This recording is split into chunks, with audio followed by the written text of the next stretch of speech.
What's good, everyone? I am your host, Chris Battistell, and tonight I'm joined by the new crew of Fourth and Frames, Rhett Manuel and Drew Scott, and we kick off the 2023 season of Fourth and Frames by welcoming NFL Fantasy Live's Marcas Grant to the show, where we will be discussing some fantasy football hot topics, our all-time favorite fantasy football players, as well as tooting some horns, discussing our best calls of the 2022 season. So stay tuned as we get ready to kick the season off with a bang.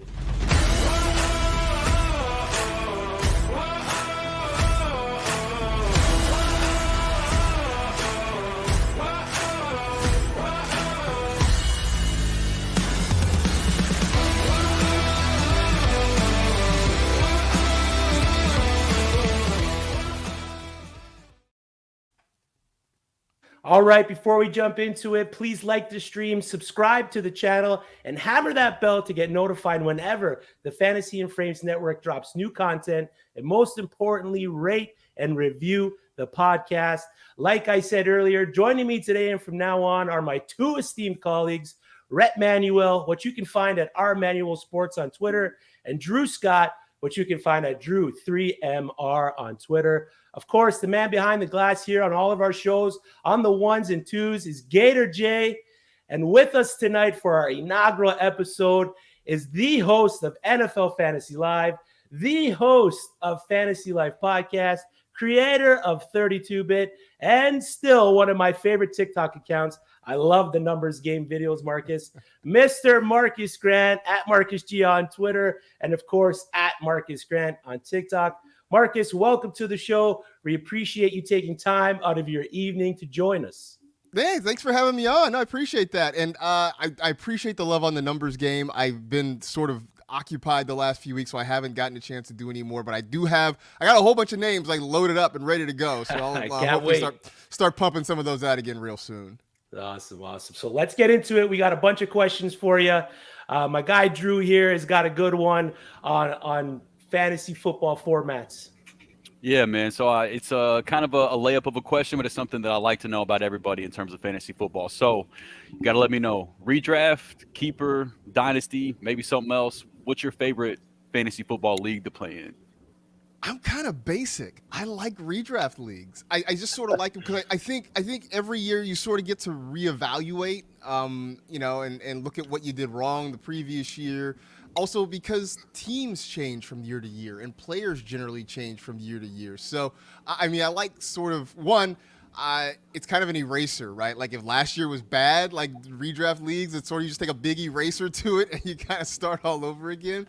But also you do have to sort of go back and reevaluate year to year. You can't just rest on what happened. Like Bob Harris, who's a super smart guy, one of the great guys in this industry, a thing that he said to me that has always stuck with me is don't draft last year's best team, right? We get looking at whatever happened last year and we sort of base our projections on that. And it changes a lot. So, and I play in all formats. I play in keeper leagues. I play in dynasty leagues.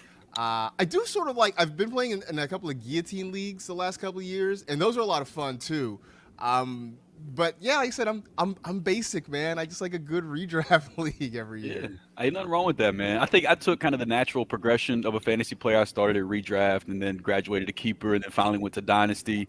And it was pretty much wraps at that point for me. Like dynasty became my favorite. But I found, though, I still have to have a good redraft league every year to where I can start fresh, have a clean draft board because, dynasty is basically the exact opposite of that. So I got to have that in my life. So I can't blame you for the redraft love.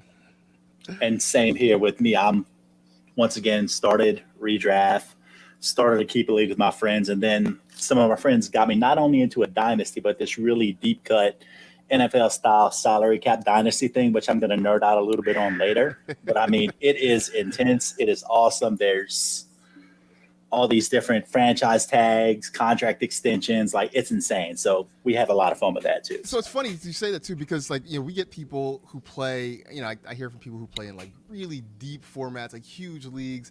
And every once in a while I'll get somebody who will they'll DM me or something and be like, hey, so I'm in this 20-team dynasty league. And they'll hit me up with like some name like, hey, so-and-so isn't in your game. Can you guys add him? And I'm just like, I'll have to like Google. I'm like, is this even a real person? Like, what do you? It's like, he'd be like the fifth running back in Tampa, and I'm like, I have no idea who this guy is. And like, I'm like, yeah, sure, we'll add his name to the game and pick him up.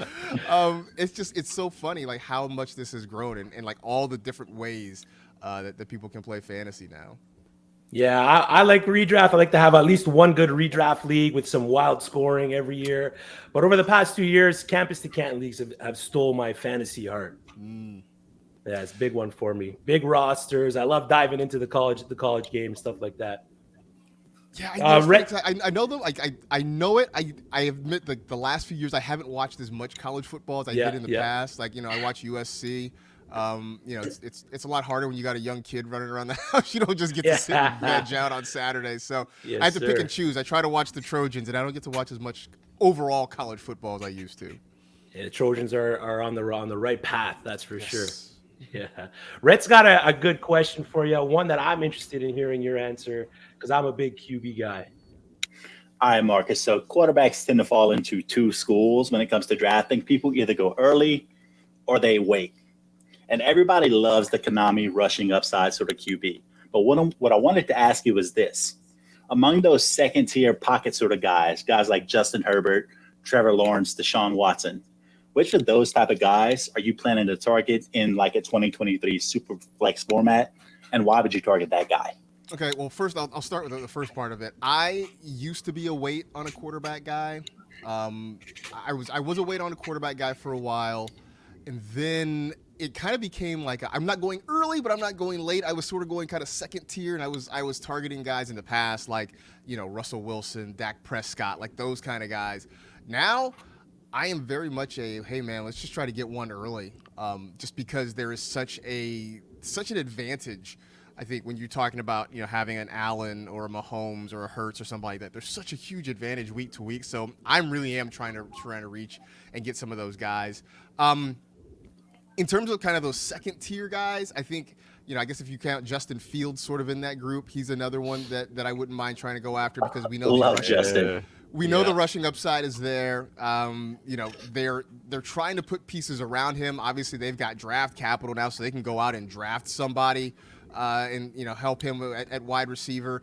And the hope is he sort of develops as a passer. I mean, in recent years, we've seen guys like Josh Allen and Jalen Hurts really take the leap after not being great passers their first couple of years to really sort of elevating their games.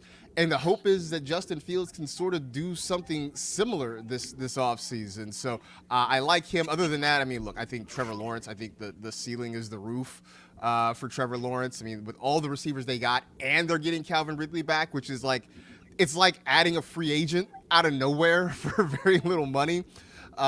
So if it's not Fields, Trevor Lawrence, another guy that I'm probably targeting a lot this year. Yeah, and they're building around him. They got DJ Moore, most likely picking up another guy through the draft. It's a little bit of a deeper wide receivers with the big top 4, top 5 guys. I can see them building towards making Justin Fields special. We know that he was one of the bigger guys in the quarterback position that were hit quite a bit in the backfield. So it's going to be good to see what the Chicago Bears do in terms of just protecting Justin Fields. I got a question here for you. With the landscape of the running back position seemingly being wide open with the free agent market and the current influx of youth in this year's draft that could possibly take some jobs from some of these aging assets, who is the one free agent signing that you were willing to invest in at the position? I'm going to go with Miles Sanders. I think going down to Carolina gives him an opportunity where he's going to be a big part of that offense. Ideally, they throw him the ball a lot. That's something that really didn't happen the last couple of years in Philadelphia. He was not really involved in the passing game. So really hoping that changes now that he's down there in Carolina, but he's not going to have the same level of competition in terms of touches, in terms of opportunity. We're all still waiting to see which quarterback the Panthers are going to take at number 1 overall. But, they put in some okay pieces. There's nothing that really blows you away in terms of their wide receivers. I mean, Adam Thielen is very much past his prime. I mean, there's just nothing that really really, looks at it and you're like, that guy's got to get the ball all the time. So I think that opens some things up for Sanders. And he's a guy that I always loved from the time the Eagles drafted him. It's just that after 2 or 3 years, I had to accept the fact that the Eagles didn't love Miles Sanders the way I loved Miles Sanders. And so that had to sort of change the way I drafted him and the way I used him. But I'm hoping that now in Carolina, things change a little bit. And he may not be a 3-down back, but I hope he gets more work than what we saw at the end of last season in Philly. Yeah, and he's reuniting with Frank Reich as well there in Carolina. So that's a plus. That's a positive for Miles Sanders' production. What do you got to say there, Rhett? Sorry to cut you off, brother. Oh no, I wasn't saying anything. I was just kind of just preparing, going forward from there. We're good. Yeah, no, I agree with that. Was exactly what I was about to say though. Frank might agree with us because Frank Wright's been talking highly. It could just be Coach speak because they just signed him, but he's been talking highly about, he thinks that Miles Sanders can do more than he's been allowed to do the last couple of years. So, maybe we'll finally get to see that come to fruition. Yes, sir. And we got a viewer question here. By the way, if you're watching on Twitter, we cannot see your questions. So jump over to the YouTube page and fire off in the chat, and we'll get to your questions. The FF Mad Scientist asked, do you really see Carr as a huge upgrade over Andy Dalton? Seems like a lateral move or a minimal upgrade at best. No, I'd agree with that. I don't think it's a huge upgrade over Andy Dalton. I think maybe it helps a guy like Chris Olave. Because Derek Carr is sort of that happy medium between, Jameis, who wants to throw YOLO balls all the time, and Andy Dalton, who was sort of captain check down. So Derek Carr is sort of in between, right? He'll push the ball downfield. He's probably a little bit more accurate than Jameis. I think he sort of works well. I think for fantasy, I'm probably not going to draft him. I think he's still the same kind of mid to low level QB2 he's always been, but I do think this helps out Chris Olave. And we never got to see 2020 Jameis. He got that LASIK surgery, and then I know, get his starting job back. You never know, man. We don't know if he can see or not, right? We thought he could see. We don't know. Yeah, you never know. We got a question here from Jorge Edwards, our guy. If memory serves, Marcus was a big non-PPR fan back in the day. Is that still the case, or have you migrated to the half or full PPR side of the force? I know a losing battle when I see it. I can't really get down with full PPR, so I can compromise and go with half point PPR. I think the way the rules are in the NFL, it's so slanted toward passing games that you'll never convince me that catching a football is the same as running 10 yards with it. So I can get down with a half point PPR. Like I said, I fought against that for a long time, but again, I just like, Die Hard. I don't think Die Hard's a Christmas movie, but I know a losing battle when I see it. I just That's it. And with the tight end premiums now, guys like Travis Kelce are scoring like QB1s. It's wild. It's the wild, wild west in terms of fantasy points out there. Mediocre Monty, thoughts on fantasy impact of games being flexed into Thursday night? I don't like it. I don't think anybody likes the idea of flexing games into Thursday. And I think, fortunately, at least in the short term, it's not going to happen. And let's just be honest. I don't think that it's necessarily because the players are complaining. I think it's honestly the fans, right? People plan in advance. Especially people who come from out of town, right? They want to go and watch games in other cities.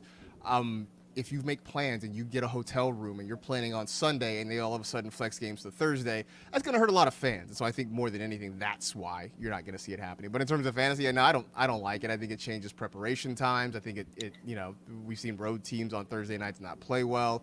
I would hate that idea. Yeah, agreed. The Thursday is a big thing. Players are making it known, and some of them have even mentioned that the whole fan experience changes quite a bit as well. Rhett's got another good question here for you. All right, Marcus, before we get into this, we're going to talk about just a little background story. We were sitting with friends one night, and one of my friends said, hey, do you have somebody that you look at as a sleeper this year? This is like 2009.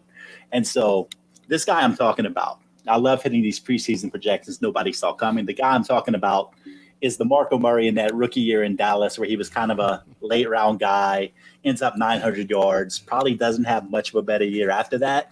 But my man said, I'm looking for a sleeper, not someone who's comatose, which I thought was funny and stuck with me. But let me ask you this question. in terms of those sort of guys, who is your greatest all-time, like, off-the-radar call, and who's somebody who you think can be that sort of guy this coming season? So I'll give you two in terms of my biggest ones. I was big on Kareem Hunt his rookie year.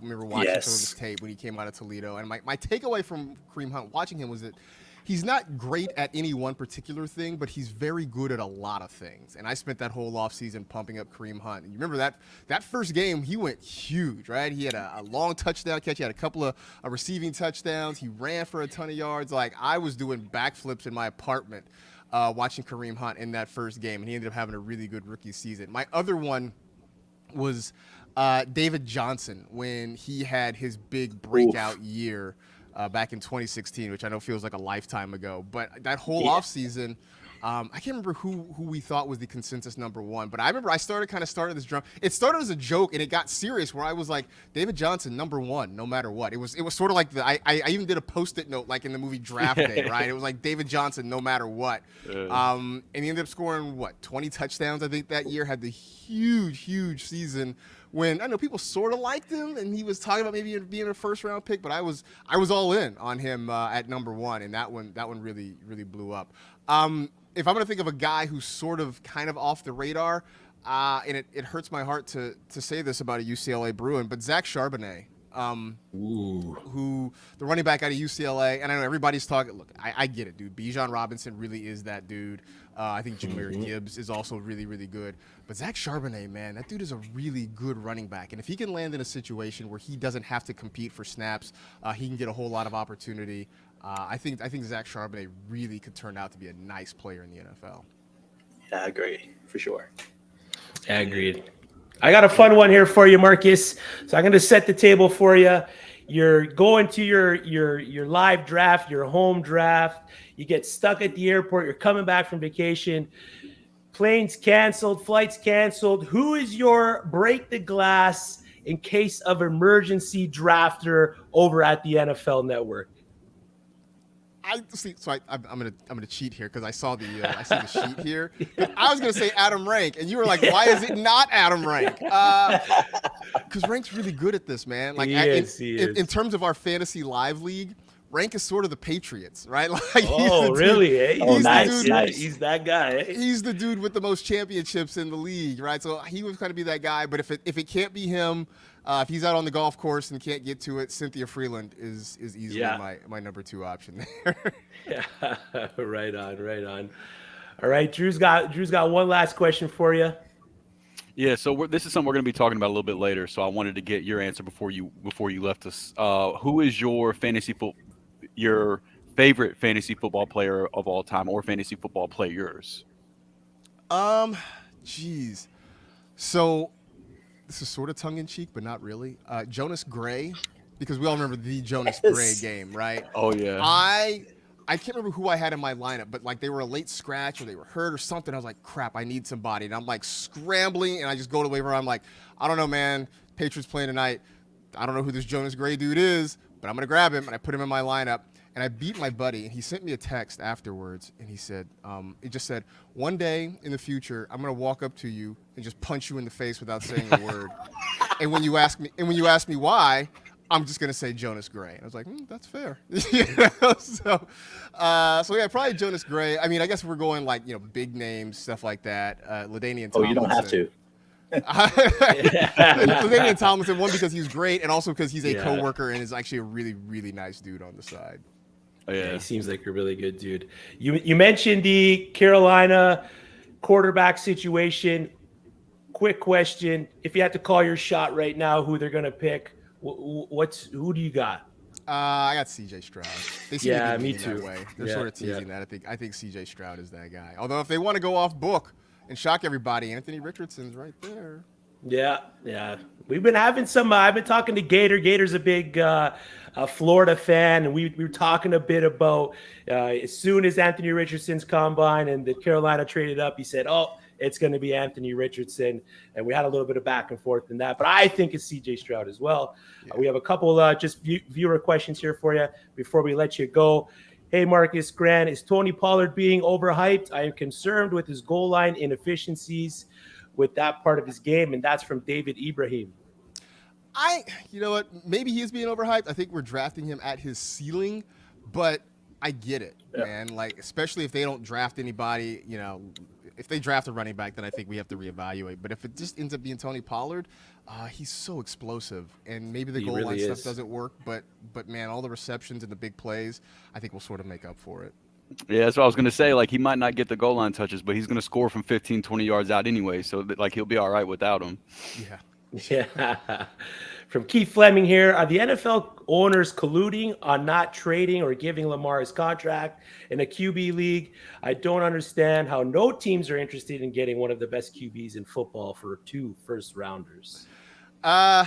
As to the actual substance of the question, some of those folks signed my checks, so no comment. But fair enough. I will also say that it is a little bit confusing how a guy who is so young and who has been so good in this league is not getting more interest. That's a little bit shocking to me. All right, mediocre Monty. Favorite move of the offseason? Low key, I think the Giants trading for Darren Waller. I didn't see it coming, but I think it's a big move for them. They're all in on Daniel Jones, and I don't know if this makes Daniel Jones that much better, but he at least has a really legitimate target to throw to, and I was shocked that the Raiders let him go. What does he go? 14 touchdowns to 16 touchdowns, maybe? Yeah, right. Exactly. Can Pollard hold up to a bell cow workload? I think so. I think we saw a little bit of it last year, so I think he can do that. Yeah, for real. All right. Beautiful. Once again, Marcus, thank you again for joining us on Fourth and Frames. Your time is greatly appreciated, and we would love to have you on again closer to the start of redraft season. Are you going to be attending the Fantasy Expo this year? And if you are, we would love to have you stop by our booth. Yeah, all plans are that I will be in Canton. I went to the expo. Beautiful. I've been there for the Kings Classic draft, but I'd never gone to the expo till last year. I had a great time. I had a ball. So looking forward to Canton in August again this year. Great. Plug everything you got going on inside, outside of the fantasy football world. The floor is yours, man. Yeah, man. Let's see. I got the NFL Fantasy Football Podcast, which is once a week. I'm doing the Fantasy Life Podcast with Dwayne McFarland over at FantasyLife.com. I am doing the TikTok thing, as you mentioned. Yes. I know NFL Fantasy Live will be. I'm sure we're gonna do a post-draft show sometime in May. Yeah. I don't have the exact date just yet, and we'll be back with you in August or September. And then we're doing stuff over at 32-bit. The show to be named later, which is sort of my little off the wall goofy thing. Gearing up, making plans for season 2. So stay tuned for that sometime this summer. Yeah. Great. Thanks again for coming on. Appreciate it, fellas. Appreciate you, Marcus. All right. Thank you, man.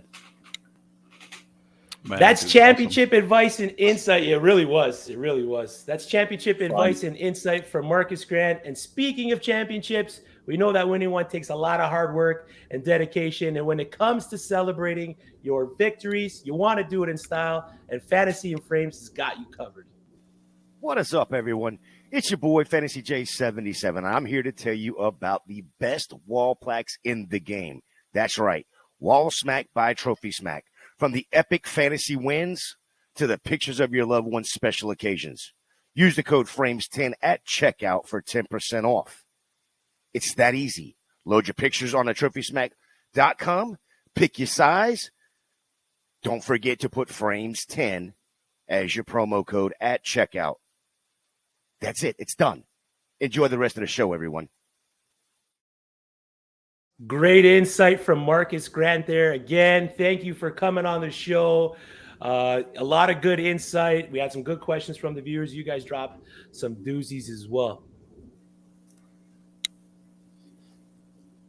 All Look, it was a good time having him. It was just surreal because, with a guy like that, he's just knows so much. He's so knowledgeable. He's having a good time with it too. So that was awesome. It was a great time. Yeah, always good. Hopefully he comes back on closer to redraft season because redraft is his league of choice. The Jonas Gray story was pretty funny, man. I had a good chuckle. That's solid. That's got to be one of the greatest pivots of all time to pivot into that Jonas Gray game, man. What a game. That was awesome. All right, we're going to get into some of our all-time favorite fantasy football players. Some of them are players as a whole, and some of them are players one season and whatnot. Rhett starting off with one of my probably most favorite running backs over the past over a decade now since he's been drafted. Rhett, let him know who you got, man. Man, it feels like it's been forever since we've seen this guy coming around. But Arian Foster, and in particular, 2010, year one, out of nowhere, Arian Foster. First off, let's talk about it. This man had one of the most underrated 3-year runs in hindsight in fantasy football history from 2010 to 2012. You know, arguably in that time, the best asset in fantasy football, 1-1, whatever you want to call it. And that 2010 season was one of those ones that's probably the closest thing we've ever seen to that bulldozer LaDainian Thompson 2006 year. You know, the one that everybody knows and references and gushes over all the time. Well, that year, 2010, Foster was our RB1, and he was nearly 100 points better than the RB2, which was actually Peyton Hillis. What? Which is an entirely different discussion we're going to have on Anomaly Fantasy Football seasons maybe later on. But yeah, Peyton Hillis, Madden cover the next year. Never heard from him again. Anyway, 2010 Arian Foster, 1,616 rushing yards with 16 touchdowns, which by itself, you're like, all right, solid. I'm sold. I'm all in. But then on top of that, he had 66 catches for 604 receiving yards. So if you were a half PPR guy or a full PPR guy, my man was delivering across the board. And just more than that, from strictly a football standpoint, my man was fun to watch. Just a one-cut runner with elite vision, had that elite production, and put up that elite under-the-radar season potentially out of nowhere. And nowadays, you have guys, if they're breaking 200 carries, you're like, wow, that guy worked a lot. He was one of the last relics of those 300-carry bell cow sort of guys. So I'll love him forever for what he did that year. Shout out one of the single all-time fantasy football GOATs. And go ahead and, Chris, tell me about your guy. He's a little bit of a present-day guy, isn't he? Yeah, but before I get into him, I gotta talk about Arian Foster. One of my longest running dynasty leagues, that 5 to 6 year stretch, I had Arian Foster and Matt Forte, another forgotten running back of what seems like ages ago. And those two guys were just an unstoppable duo for me in the backfield. I love the combination of those two. But if we're going to be talking all the time, let's give the man his flowers while he is still lacing up his cleats, and that's tight end Travis Kelce. I mean, he is the all-time, your favorite tight end in the past 7 seasons, 5 straight seasons as the tight end 1, with only 1 season where Mark Andrews beat him, and he only finished as the tight end 2. And then right after that, again, tight end 1. Show me another player at a position that has had such a dominant streak. They created tight end premium scoring so the other glorified kickers can attempt to catch up. But all it did was make him more of a powerhouse. Everyone throws around the term cheat code, but Travis Kelce is an absolute game shark. He is a mastodon among mice at 33 years old, a number that would cause most to shy away from drafting him in dynasty leagues. He is still being drafted in that 2nd to 3rd round. If you take another player that's kind of dominant at his position, like Derrick Henry, he's being faded into that 7th to 9th round of startups, mainly because of his age. In 2022, he was 87 points above the next tight end. In 2020, he was 34 points above the next tight end, but 100 plus points above the tight end 3. In 2019, he was 20 points ahead of the tight end 2, but the only tight end that season to hit 200 fantasy points without the premium. Put it this way, if Travis Kelce was a racehorse, he would be forced into retirement and studded out to the high bidders. You want to talk all time, Travis Kelce is the definition of all time. And listen, when it comes to Travis Kelce, I'm going to say this. He's one of these guys that in every league I come across, if I can try to get him, he provides that distinct advantage because he's basically putting up wide receiver 1 numbers in a very scarce position. So, I mean, this guy, he's a stud. He's probably going to be a stud for the next 3 to 4 years. You know, God forbid the cliff comes anytime soon. We don't see it happening yet, but who knows? It can happen to anybody, and it happens to the best of them. Time catches up with everybody. So this is true. Let's enjoy him while we got him. Yeah, that dude is literally, he's the definition of a fantasy football cheat code. He really is. He really is. You got one coming up too, Drew. I mean, Todd Gurley was a cheat code for a little bit. Yes, sir. Yes, sir. All right, so I'm gonna paint this picture by starting off by saying I am a Rams fan. So everything I'm about to say about Gurley, it just made it that much sweeter for me as a fantasy player with him being a Rams player too. So, all right, my main fantasy football league in Todd Gurley's rookie year was a keeper league where any player drafted outside of the first 2 rounds could be kept the following year on the same round that you drafted him that year. So his rookie year, I got sniped like 2-3 picks before me. Todd Gurley went off the board in the 4th round. So he was in that keeper territory. I had full intentions of grabbing him. Got sniped a couple picks before me. Was able to trade for him the week before he ended up making his debut, because he didn't make his debut until a few weeks into the season, his rookie year. And I was able to ride him to my first ever fantasy football championship in 2015, which was 5 years. I started playing fantasy football in 2010. So it was a 5-year wait until I finally got that first fantasy football championship. So that was, just him being one of the driving forces in that was huge for me. And then with it being a keeper league, him being a 4th-round pick, I was able to keep him in that league for his run where he had 3 top 7 finishes, including back-to-back RB1 finishes. And then, so speaking of his incredible run, I also joined my first Dynasty League in 2018 and was fortunate enough to get the number 1 overall pick in the startup. Probably should have taken somebody like D-Hop or OBJ, but, the Rams fan of myself, I couldn't help myself. I had to take Todd Gurley. And so in that Dynasty League, I was also able to enjoy his last running back 1 season and another top 15 season before everything fell apart. But man, those 5 years were so much fun as a Rams fan, as a fantasy player. Like the cherry on top, the best part about all of it was he's also involved in my all-time favorite fantasy football memory, where I went down to Tennessee and watched the Rams and the Titans in 2017 on Christmas Eve. This was in Week 16, back whenever Week 16 used to be championship week before we got an extra week at it. But so it was the Rams and Titans. I was there in person. It was championship week. I was playing in a championship with Todd Gurley on my team, and this man proceeded to go for 118 rushing yards, 158 receiving yards, 2 total tutties, and he basically won me a fantasy championship before the noon games even wrapped up. So that game also clinched the NFC West for the Rams for the first time since like 2003. So I got to watch the Rams clinch the division. I got to watch Todd Gurley win me a fantasy championship. So it was the best fantasy present, the best Christmas present I could have ever asked for.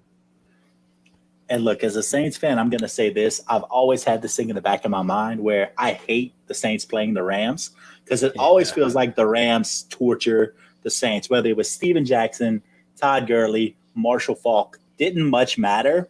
So I feel you on the Todd Gurley. Man. Yeah, it's unreal what the Rams have done in the past 20 years with running backs. Incredible. Yeah, it really is. As a Rams fan, Drew, what's your outlook with Cam Akers going into the season? Oh man, I'm a big Cam Akers guy. I'm a believer. I was a believer pre-draft before he went to the Rams, and then we really only have small samples to work with him because he's unfortunate things with injuries and things like that. Yeah. But it seems like every time the Rams are ready to give him a full workload, he always puts in work. And I mean, they don't have the money to bring in a free agent. Most of the free agents that they would have brought in for big money are already off the board anyway. Like a 50-yard TD there, you get it. Yeah. And draft capital wise, I mean, they got a decent amount of draft capital, more than I think what most people would assume, but I would be really shocked if they spent high draft capital on a running back. So, I mean, they're not bringing anybody in big name on free agency. I don't see a big name running back through the draft landing there. So I find a hard time painting a picture where Cam Akers doesn't get a good amount of work next year. So especially where he's at in terms of like dynasty startups or even redraft ADP right now, I'm smashing the draft button on him right now. Yeah, you're definitely getting him at a good value. He was the ultimate buy low last year. His streak in the playoffs, he had a pretty good run where I think he finished as an RB1 for 2 of the 3 weeks. Yeah, man. It was the same thing his rookie year too. He looked like he was slated to start the year. I think he got a rib injury, missed some weeks, split work with Darrell Henderson, a few other guys, Sony Michel. But it was the same thing toward the end of the year that year. He had like the big game against the Patriots where he went crazy. It was like week 15 or something like that, I think. It seems like he just has a knack for going nuts at the end of the season every year and sucking me right back in. Like I'm ready to give up on Cam Akers, then he puts together a 3-4 week stretch right at the end of the season, and now I'm sucked right back in. I'm ready to get hurt all over again. And I think a lot of it with him had to be the fact that, he was coming off of an Achilles injury. And yeah, he tried to come back in less than a year, but he really wasn't himself in that playoff run during that Super Bowl year. Then he comes back the next year, he finally starts to seem like he gets his legs toward the end of last season. So, Cam Akers, I don't know, but it works as a pretty good segue to where we might be going next. So we'll talk about it, huh? Yeah, get into it, Rhett. Get into your guy. Oh my God, this is going to be so much fun. All right, guys. So first off, slight disclaimer: strap me to the rocket right now, baby, because I'm going to the moon with a passion. Are y'all ready? There's one person in the history of fantasy football who was, is, and will always be him. And that man, who you thinking? LT? Maybe. D-Hop? Probably. Drew Brees? He had some good years. None of these dudes were Ryan Matthews. None. With Ryan Matthews, what? Shake your head, be upset, laugh at me, dog. It doesn't matter. I'm going to tell you why.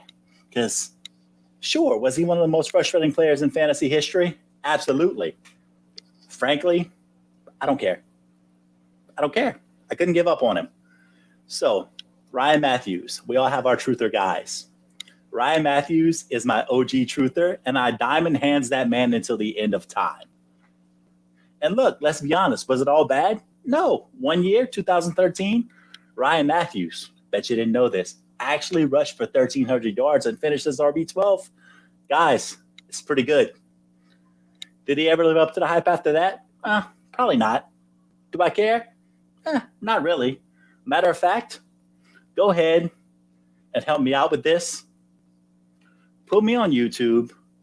Find somebody who's really good at Photoshop, all right?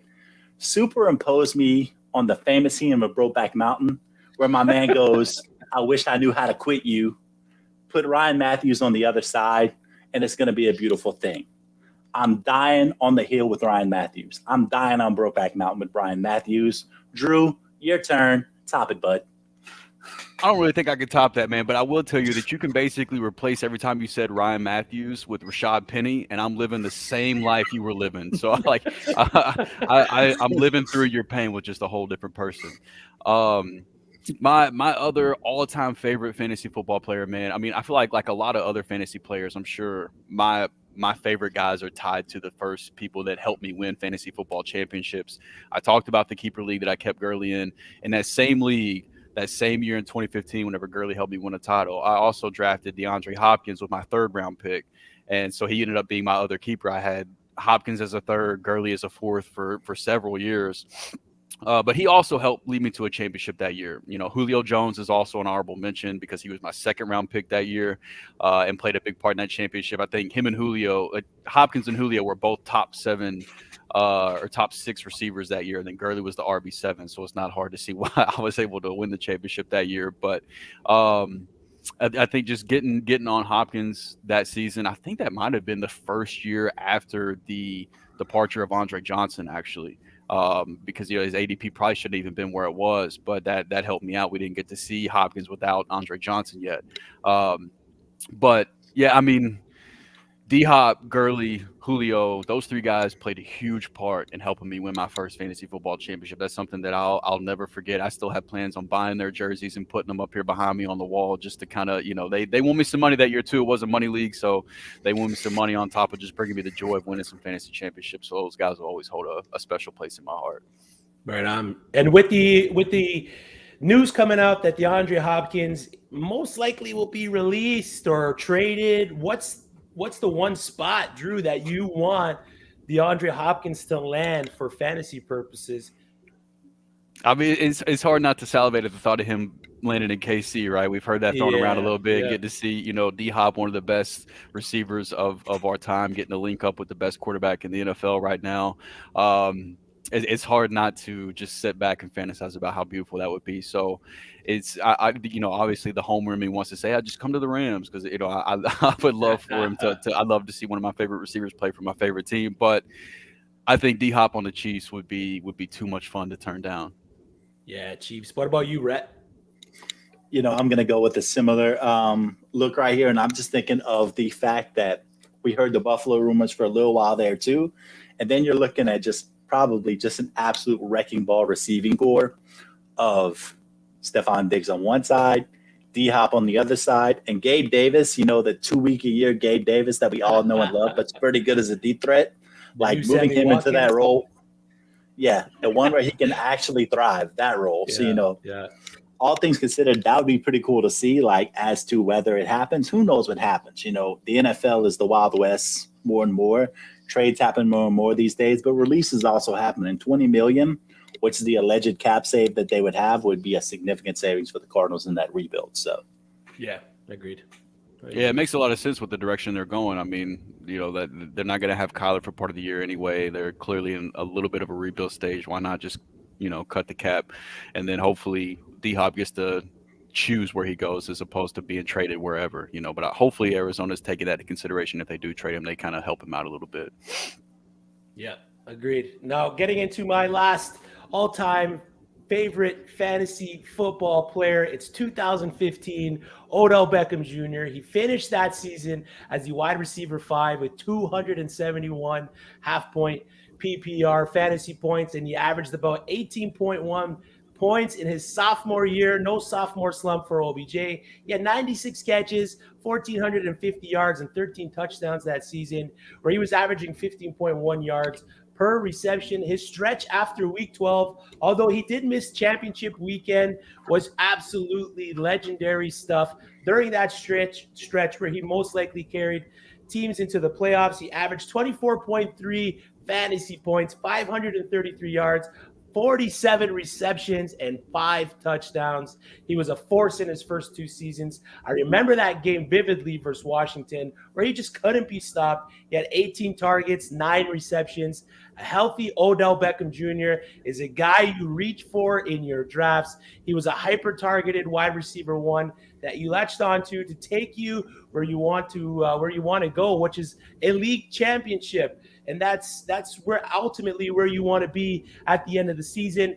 Jerry Rice crawled so Randy Moss could walk, so Calvin Johnson could run, so Odell Beckham Jr. could fly, so Justin Jefferson could soar.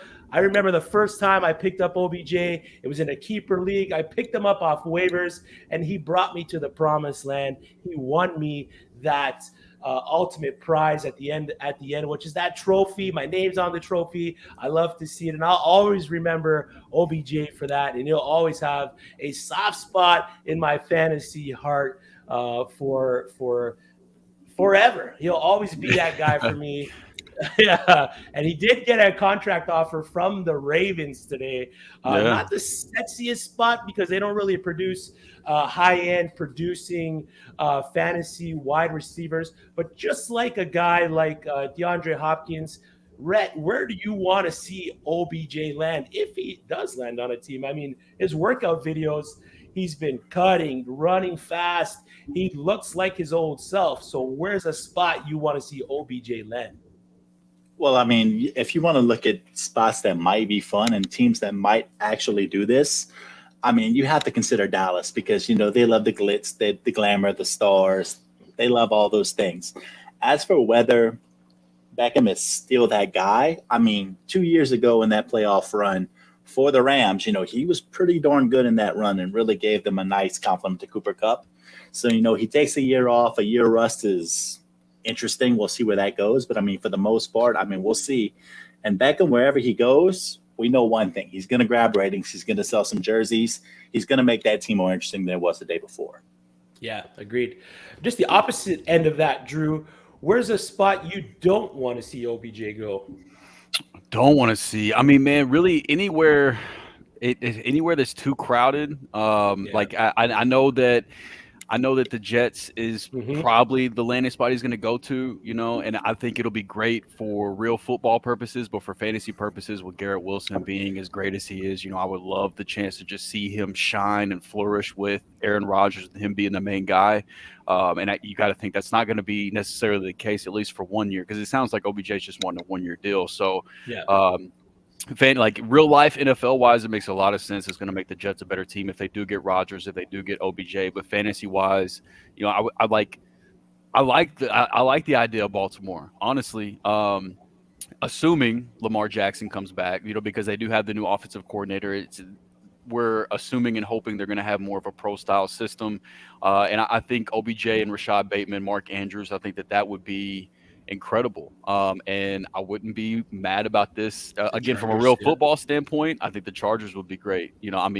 Having Mike Williams, OBJ, Keenan Allen, that's a pretty nasty threesome there. But I don't know. I just hope OBJ lands somewhere he can flourish, man. I've been a big fan of his for a long time. I remember his rookie year, I was actually in St. Louis. The Giants came to St. Louis and played, and OBJ dropped 8 for 150 and 2 touchdowns on my soul. I was sitting there watching. I was like, okay, this guy's for real. So watching him do that in person, then watching him help the Rams win a championship, I just want to see OBJ flourish a little bit more, because assuming the injury doesn't affect him too much, the last time we saw him on the field, he showed us that he's still talent for talent. I mean, he's one of the best receivers this league has to offer.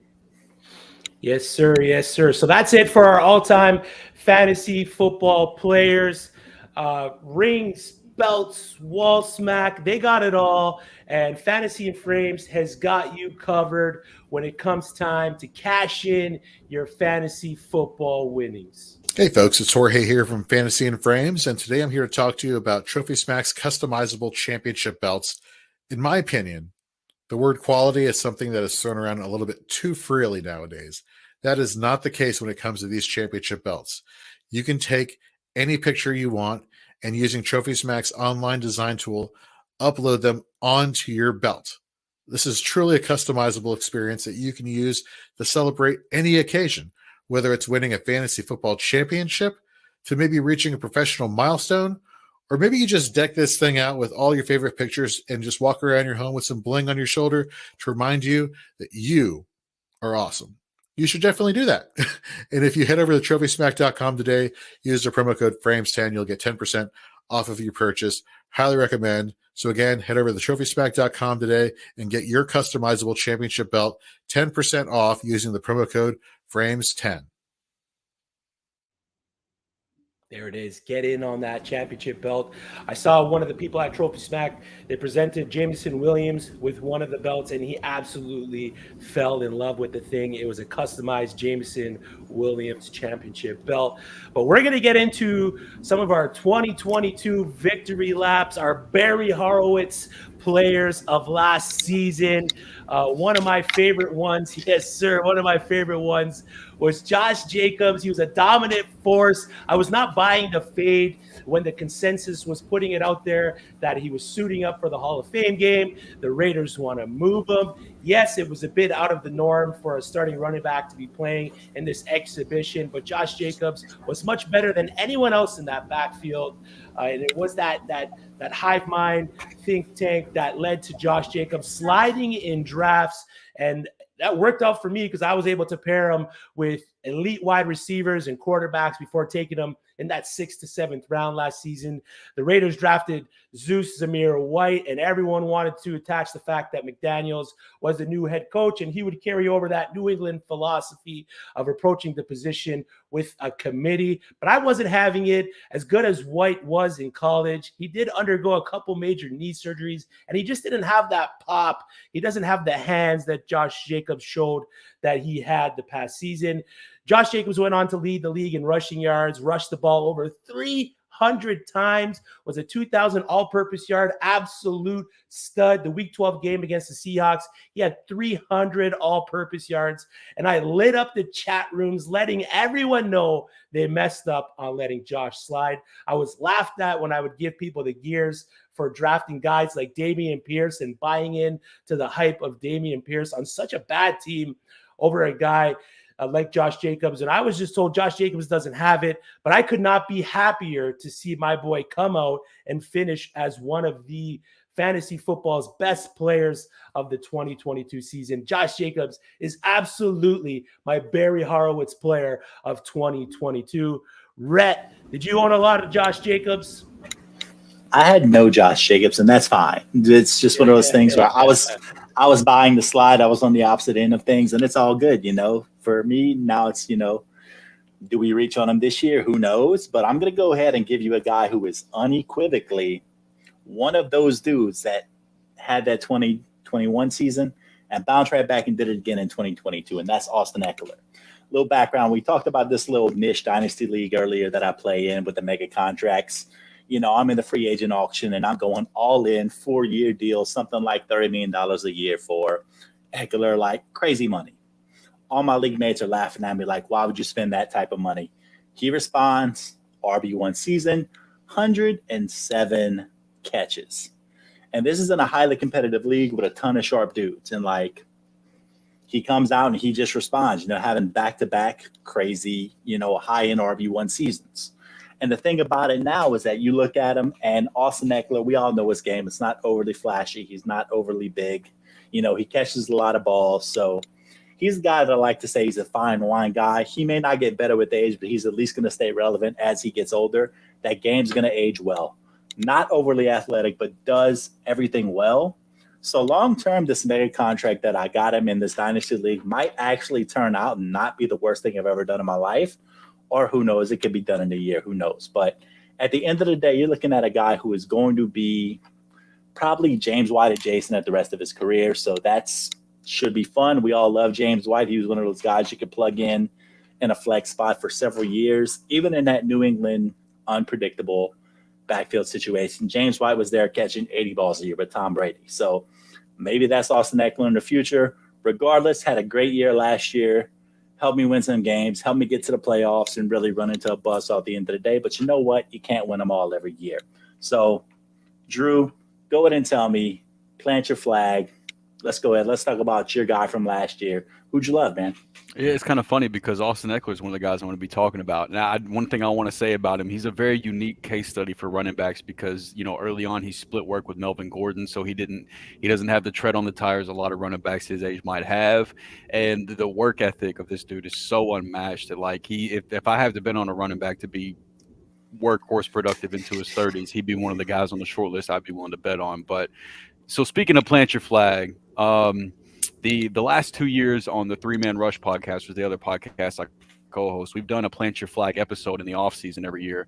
And my picks at running back haven't been half bad. Last year, my plant your flag guy was Travis Etienne for the 2022 season, whenever he was going around like the 3-4 turn in one quarterback leagues. And even once like James Robinson came out hot and it was like, this isn't supposed to happen coming off an Achilles injury. But I stuck to my guns. I preached sell J-Rob wherever you can. Go buy ATN. The breakout's coming. And then once J-Rob got sent to the Jets prior to Week 8, ETN ended up finishing this season as the running back 15. And that data includes his bye week. It includes the week he got injured and only played 8% of snaps. It could have been much better than running back 15, all things considered. But he had 3 straight top 10 running back weeks from week 7 to 9, and then the beautiful top 5 finish on Fantasy Championship week to bring the ships home for everybody that believed him there. And not to mention, I've got a soft spot for ETN. He was my running back 1 from his class in my rookie rankings, which has appeared to age all right since he's going above both Najee and Javonte Williams in Dynasty startup ADP right now.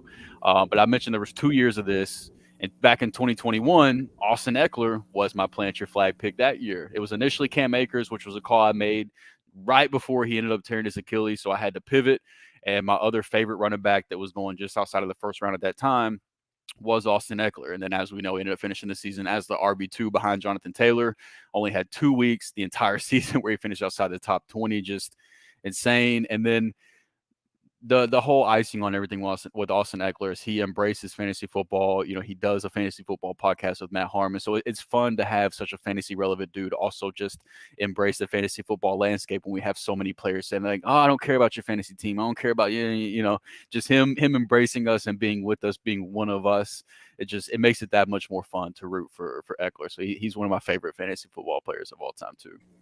Yes, sir. And if I could just bounce back to Travis real quick. Travis Etienne, actually a dude, fun fact, when I was working in newspaper business in Louisiana, I actually got to cover Travis Etienne at a small town high school in Louisiana. So, and back then he was just a solid kid, just solid dude, and you could just tell that guy was different even back then. And, everyone was a little bit upset that he didn't choose LSU, but LSU actually got into that recruitment late.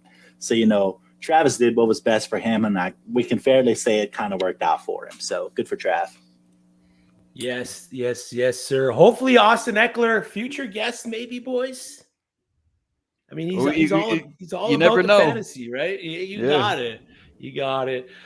What a This is great it. inaugural episode. Thanks to Marcas Grant for joining us tonight. For Rhett, Drew, I am Chris. Thank you all for joining us. Make sure you are following us and the Fantasy and Frame Show on Twitter. Have a great night. I'm going to go a little off script here. It's the inaugural show for the three of us. We're going to shatter some ice. Boys, join me, if you will. A little earlier in the year, Rhett mentioned one of his goals for 2023 was to sing Big Girls Don't Cry in front of an audience. And we got an audience, boys. So let's get it. You ready? 1, 2, 3. Big girls don't cry. Big girls don't I don't know cry. any more of it.